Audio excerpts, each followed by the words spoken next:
Un jeune riche manque de respect à un juge noir au tribunal, mais sa condamnation laisse tout le monde sans voix. Ce matin-là, la salle d'audience est bondée, mais pas pour la raison qui attire habituellement les foules. Il ne s'agit pas d'une affaire de grand intérêt public, mais de l'audience d'un jeune homme riche et arrogant qui semble croire que les lois ne s'appliquent pas à lui. Le murmure constant de la foule se répercute sur les murs de la salle d'audience, créant une atmosphère d'attente silencieuse. Tout le monde veut savoir comment le juge William Grant, connu pour son impartialité et sa fermeté, va agir face au comportement effronté de Brian Alco, héritier d'une des familles les plus riches de la ville. Brian arrive au palais de justice comme s'il entrait dans une fête. Son costume parfaitement taillé et ses chaussures en cuir brillent sous les lumières, et son sourire confiant montre qu'il se croit maître de la situation. Il entre sans hâte, saluant quelques connaissances d'un signe de tête et lançant même une plaisanterie à son avocat. « Cela va être rapide, n'est-ce pas? Après tout le monde ici sait qui je suis. » Contrairement à la foule qui se tient là avec tension, Brian ne semble pas prendre les choses au sérieux. Sa posture est dédaigneuse, et la façon dont il prend place sur le banc des accusés montre qu'il ne considère pas le tribunal comme une autorité, mais comme une nuisance dans son emploi du temps chargé. Lorsque le juge William Grant entre dans la salle, l'ambiance change instantanément. Grand, d'une présence saisissante et d'un regard pénétrant, il se dirige vers son siège avec le calme de quelqu'un qui a déjà tout vu. Le silence s'empare de la salle d'audience, tout le monde se lève, comme le veut la coutume, sauf Brian. Il reste assis, tripotant son téléphone portable, un sourire moqueur aux lèvres. « Monsieur Alco, » dit le juge Grant en ajustant ses lunettes et en le regardant droit dans les yeux. « Nous avons quelques règles de base ici. L'une d'entre elles est que vous devez vous lever lorsque la cour entre. » Brian regarde le juge de côté, comme s'il se demandait s'il devait ou non obéir. Avec un soupir audible, il se lève finalement, mais d'une manière négligée, comme s'il voulait faire une faveur à tout le monde. « C'est mieux, votre honneur ?» demande-t-il avec sarcasme, suscitant un murmure de stupeur dans l'assistance.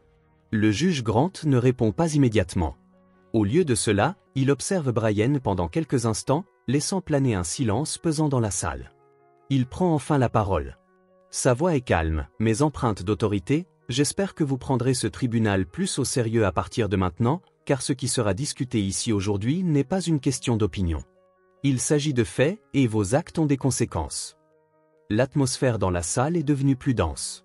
C'était comme si tout le monde attendait le moment où Brian comprendrait que son attitude ne serait pas tolérée. Mais le jeune homme ne semblait toujours pas comprendre.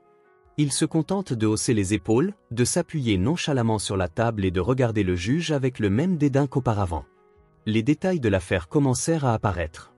Brian était jugé pour conduite dangereuse et pour avoir failli écraser un vieil homme qui était tombé et s'était blessé au poignet en essayant de s'écarter de la voiture qui roulait à vive allure. Les preuves contre lui sont accablantes, caméras de sécurité, témoins, et même des SMS envoyés par Brian au moment de l'incident. Mais le plus choquant n'était pas les faits, mais l'absence totale de remords de l'accusé. Alors que le procureur parle des conséquences physiques et émotionnelles subies par la victime, Brian semble désintéressé. Il roule des yeux, secoue la tête et laisse même échapper un petit rire, comme si la situation était complètement absurde. Son avocat, visiblement mal à l'aise, lui chuchote sans cesse, essayant de lui faire prendre un peu de sérieux, mais en vain.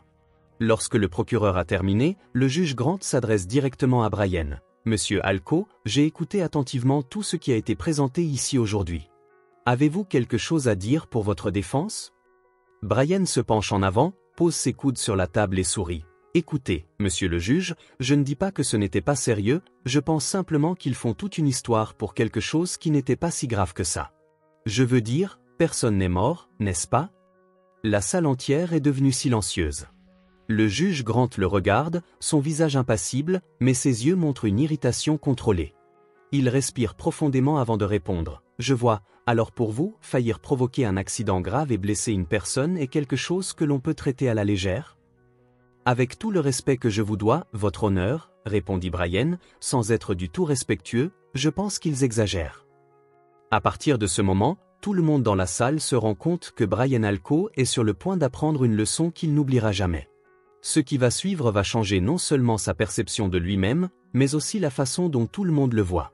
La salle d'audience est restée complètement silencieuse après la dernière réponse de Brian.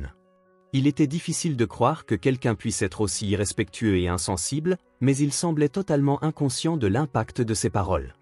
La victime, Monsieur Eduardo Nunes, un homme de 70 ans, était assis au dernier rang de la salle d'audience, le bras bandé. Malgré la douleur évidente, son visage montre plus de déception que de colère. Il baisse les yeux, tandis que certains chuchotent entre eux, choqués par l'arrogance de Brian.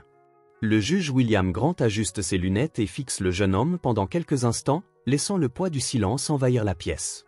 Lorsqu'il prit enfin la parole, sa voix était calme, mais empreinte d'une autorité qui rendait attentifs même les plus inattentifs. « Monsieur Alco, il est inquiétant de voir quelqu'un dans votre position traiter cette situation avec un tel mépris. Vous ne semblez pas réaliser la gravité de ce que vous avez fait, ni l'impact de vos actions. Mais je vous garantis qu'avant la fin de cette journée, vous aurez une compréhension beaucoup plus claire de ce que signifie la responsabilité. » Brian roule des yeux et marmonne quelque chose à son avocat qui, visiblement bouleversé, tente de le calmer. L'avocat lui fait signe de se taire, mais Brian se contente de hausser les épaules, indifférent. Son attitude semblait dire « Ce n'est qu'une formalité, je vais bientôt sortir d'ici. » Le procureur demande à Monsieur Eduardo de se présenter à la barre des témoins. D'un pas lent et prudent, il se lève et s'avance. Malgré sa posture humble, il y a quelque chose dans sa façon de se comporter qui impose le respect. Il regarde le juge, puis Brian, qui a évité son regard et a commencé à parler. « J'ai traversé la rue ce jour-là, comme je le fais depuis plus de 40 ans. » Commence Eduardo, la voix ferme mais pleine d'émotion. « Je suis enseignant à la retraite. Bien que j'ai du mal à marcher vite, je n'aurais jamais imaginé que ma vie puisse être menacée dans un endroit où les gens sont censés se soucier les uns des autres. » La salle était complètement silencieuse.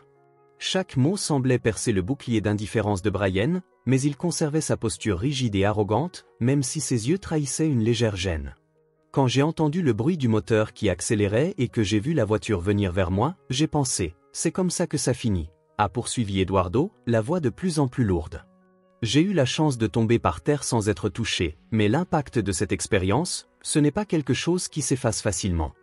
Il n'y a pas que les blessures physiques, c'est la peur, le sentiment que votre vie n'a aucune valeur pour les autres. » Les paroles de Monsieur Eduardo ont fait pleurer certaines personnes présentes dans la salle d'audience.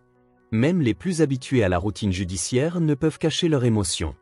Il se tourne vers Brian, lui faisant face pour la première fois depuis qu'il a commencé à parler. « Jeune homme, tu penses que ce n'est pas grave, que personne n'a été blessé, mais je veux que tu saches que ce que tu as fait n'était pas une simple erreur. C'était un choix d'ignorer le bien-être de quelqu'un d'autre, comme s'il n'y avait que toi qui comptais. » Le juge Grant n'a pas lâché Brian du regard, et tout le monde dans la salle attendait la sentence. Les mots d'Eduardo, bien qu'évidents, étaient une mise en lumière de la manière dont l'arrogance et l'indifférence pouvaient détruire des vies. Le juge a pris un moment pour digérer ce qui venait d'être dit, puis a prononcé une phrase qui allait bouleverser à jamais la vie de Brian Alco. « Monsieur Alco, vous n'êtes pas un homme au-dessus des lois.